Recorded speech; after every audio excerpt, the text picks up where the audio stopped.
جس مکان کے اندر ایک عورت ایک شعر پڑھ رہی تھی، جس مکان کے اندر ایک عورت ایک شعر پڑھ رہی تھی، حل من سبیل الی خمر فاشربها ام حل سبیل الی نظر ابن حجاج. کیا شعر پڑھ رہی تھی؟ حضرت عمر کے کانوں میں اس گھر سے عورت کی آنے والی آواز ٹکرائی. حضرت عمر فاروق رات میں اس عورت کے گھر کے اندر اس لیے نہیں گئے، یہ اکیلی ہے، کہیں چیخ چلا کر میرے اوپر غلط الزام نہ لگا دے، اس لیے مکان کا نمبر نوٹ کر لیا. اور صبح ہوتے ہی اپنے قاصد کے ذریعے اس عورت کو بلوایا کہ ذرا. وہ عورت آئی. اے عورت، ہاں میری ماں بہنیں سنے ذرا، اے عورت ذرا، کل تو یہ شعر پڑھ رہی تھی، حل من سبیل الی خمر فاشربها، کیا کوئی راستہ ہے شراب میخانے تک جانے کا؟ کیا کوئی راستہ ہے شراب کا کہ میں وہاں تک پہنچ جاؤں، فاشربها، اور شراب تھوڑی سی پی لوں؟ ام حل سبیل الی نظر ابن حجاج، یا کوئی جگہ ہے یا کوئی راستہ ہے جو مجھے نظر ابن حجاج کے پاس لے جائے؟ اے عورت، یہ شراب کی طلب کیسی تھی رات میں؟ شراب کیوں مانگ رہی تھی تو؟ ایسے ہی. اور یہ نظر ابن حجاج کون ہے جس کے عشق میں تو پاگل ہے؟ کون ہے نظر ابن حجاج جو تب تو رات میں کہہ رہی تھی ام حل سبیل الی نظر ابن حجاج، یا ایسا کوئی راستہ ہو جو نظر ابن حجاج تک جاتا ہو اور مجھے نظر ابن حجاج سے ملوا دے؟ یہ نظر ابن حجاج کون ہے؟ نہیں کوئی نہیں ہے، وہ تو میرا صحیح ہے. جب ڈانٹ پڑی اور ڈنڈا اٹھایا کوڑا تو کہنے لگی کہ ہاں ایک لڑکا ہے نظر ابن حجاج، فلاں فلاں بستی میں رہتا ہے، اور اس کو بلاؤ. ایک قاصد کے ذریعے اس کو بلایا گیا. اس کو جانتے ہو؟ نہیں. نظر ابن حجاج نے کہا میں نہیں جانتا. تو حضرت عمر فاروق نے بہت غور کیا، یہ لڑکا تو اس کو جانتا نہیں ہے، اس عورت کو، اور عورت اس کا نام لے رہی ہے. کہا تم اسی مدینے میں رہتے ہو؟ کہاں؟ تو حضرت عمر فاروق نے بہت غور کیا تو پتہ یہ چلا کہ وہ اس لیے عاشق تھی عورت کیونکہ وہ بہت زیادہ خوبصورت تھے، اور اس نظر ابن حجاج کے آگے کے جو بال تھے پیشانی کے یہاں، وہ بہت آگے، جس کو بولتے ہیں ہپی کٹ بال.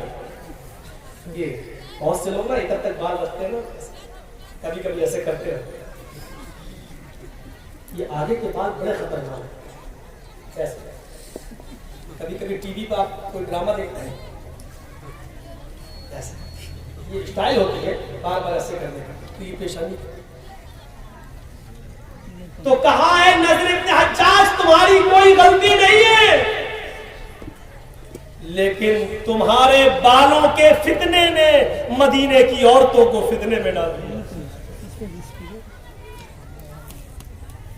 اے نظر ابن حجاج، تمہاری یہ پیشانی کے بڑے بڑے بالوں نے مدینے کی عورتوں کو فتنے میں ڈال دیا ہے. مدینے کی عورتیں تمہارے بالوں پہ فدا ہو رہی ہیں، اس لیے تمہیں بال کٹوانا پڑیں گے.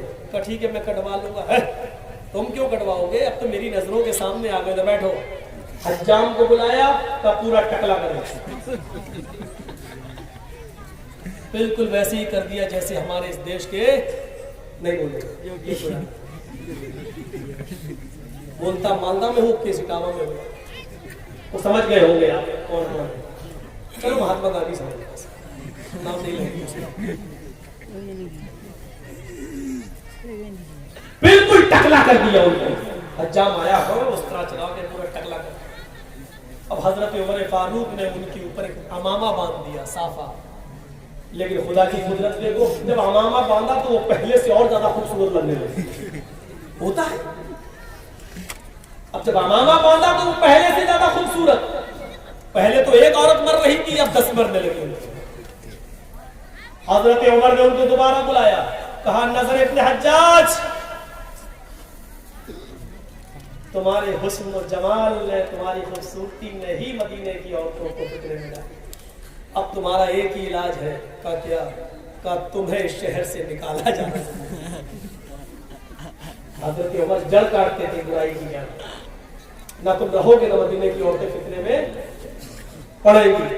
انہوں نے کہا میرا کیا قصور ہے؟ کہا تمہارا قصور نہیں ہے، تمہارا قصور یہ ہے کہ تمہارے بال بڑے بڑے تھے آگے کے، مدینے کی عورتیں فتنے میں مبتلا تھی، کہا وہ تو آپ نے کاٹ دیے۔ کہا میں کیا کروں، امام آبادہ تو اور خوبصورت لگ رہے ہو۔ کہا پھر یہ قصور تو اللہ کا، کہا اللہ کو کیسے قصوروار ٹھہرا دوں؟ اللہ کو قصوروار نہیں ٹھہرایا جا سکتا ہے۔ اب تمہیں بصرہ میں جانا پڑے گا، مدینے چھوڑو، اور ان کو مدینے سے نکال کر بصرہ پہنچا دیا گیا کہ جاؤ اور یہاں دین کی تبلیغ کرو اور مدینے کی عورتوں کو فتنے میں مت ڈالو۔ یہ کام ہوتا ہے گاؤں کے سردار کا، سرپنچ کا۔ نکالو گے؟ ارے تم بال کٹوا نہیں سکتے ہو، نکالو گے کیا؟ قرآن میں آیا ابو جہل کے بارے میں، لَنَسْفَعًا بِالنَّاصِيَةِ، ہم اس کو پیشانی پکڑ کر جہنم کے اندر ڈال دیں گے۔ لَنَسْفَعًا بِالنَّاصِيَةِ، پیشانی یہ ماتھا تھوڑی پکڑا جاتا، پکڑ کے دکھاؤ، پکڑ گیا نہیں پکڑ پاؤ گے، کیسے گھسیٹو گے؟ تو پیشانی سے مطلب کیا ہے؟ یہ بال، ماتھے کی یہ بال۔ فرشتے ان بالوں کو پکڑ کر، جو سامنے کے آگے کے بڑے بڑے بال ہیں، ان کو پکڑ کر گھسیٹ کر ان کو جہنم میں ڈالیں گے۔ قرآن کی سائز سے پتا چلا کہ آگے کے بال زلف جس کو بولتے ہیں، یہ بڑے بڑے بال ابو جہل رکھا کرتا تھا، ابو جہل کی پہچان تھی۔ اور ابو جہل کے بارے میں اللہ تعالیٰ نے یہ فرمایا، نوجوانوں آگے کے بال بڑھا کر ابو جہل کی صفت اپنے اندر پیدا نہ کرو۔ شراب وہ باندھ رہی تھی کہ شراب پی لوں تاکہ میں نظر ابن حجاج کو بھول جاؤں، یا کوئی مجھے نظر ابن حجاج کے پاس پہنچا دے۔ پتا چلا وہ شراب اس لیے مانگ رہی تھی تاکہ نظر کو بھول جاؤں، یا پھر نظر ابن حجاج کے پاس چلی جاؤں اور اس کے ساتھ اس کے جسم سے چپک جاؤں، زنا کر لوں۔ سچ کہا اللہ کے نبی نے، شراب ہر برائی کی جڑ ہے، ہر برائی کی جڑ۔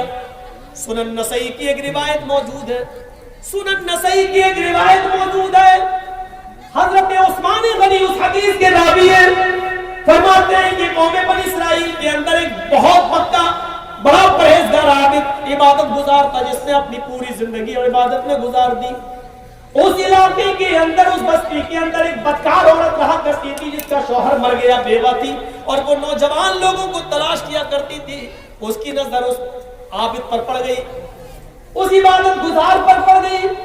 اس نے اپنے گھر کی نوکر چاکروں کو یا کسی خادمہ سے کہا کہ فلاں فلاں عورت تمہیں بلا رہی ہے اور ایک معاملے میں تمہیں گواہی دینا پڑے گی۔ اس بیچارے نیک آدمی نے، سنن نسائی حدیث کے الفاظ ہے، اس بیچارے عابد نے سوچا کہ یہ گواہی کا معاملہ ہے تو مجھے سچی سچی گواہی دے دینا چاہیے۔ وہ چلا گیا، اس عورت نے دروازے کے اندر اس کو بلایا کہ ادھر آؤ۔ جیسے اس نے دروازہ کھولا، پہلا دروازہ بند ہو گیا، دوسرا دروازہ دکھ رہا ہے، اندر سے آواز آتی ہے، محترم اور اندر آئیے۔ اس نے دوسرا دروازہ کھولا، جیسے ہی دوسرا دروازہ کھولا اور اس کے اندر داخل ہوا تو اس کو تیسرا دروازہ دکھائی دیا، یعنی تیسرے کمرے کا دروازہ۔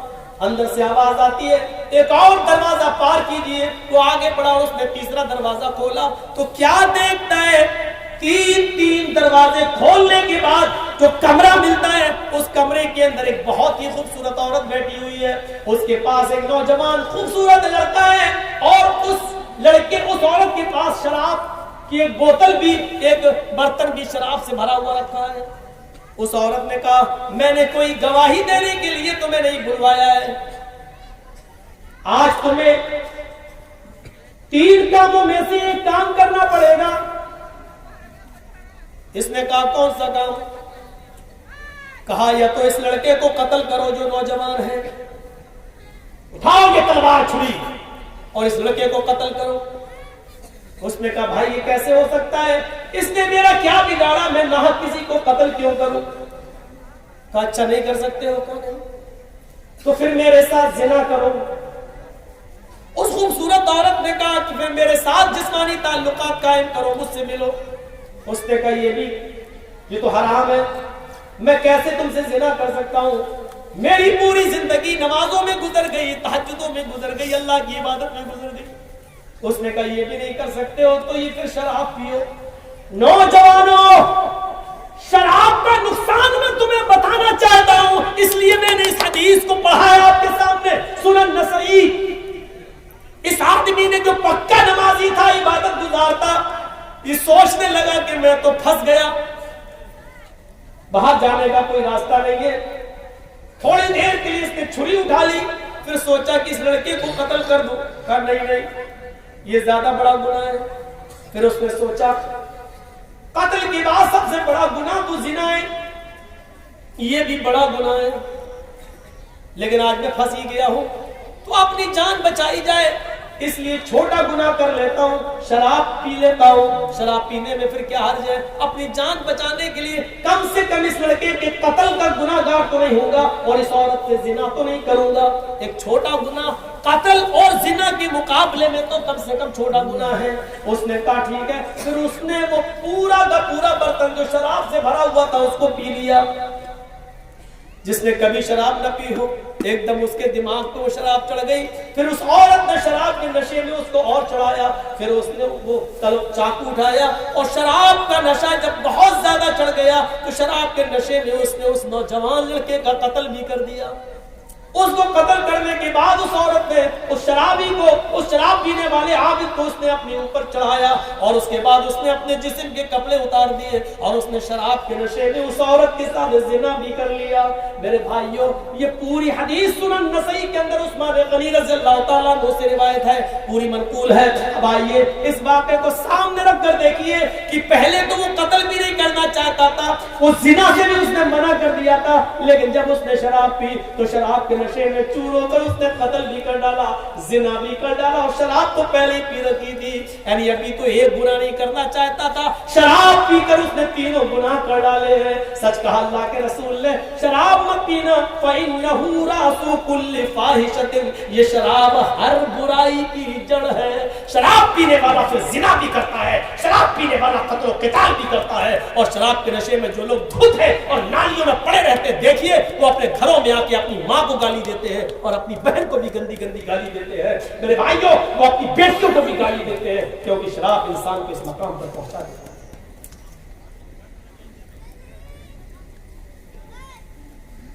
کہاں ہے ہم اپنے معاشرے پر، اپنی سوسائٹی پر نظر ڈالیں کہ آج ہماری شراب نے ہم کو کہاں پہنچا۔ ایک حدیث پر غور کیجیے، اللہ کے نبی فرماتے ہیں بنی اسرائیل نے 72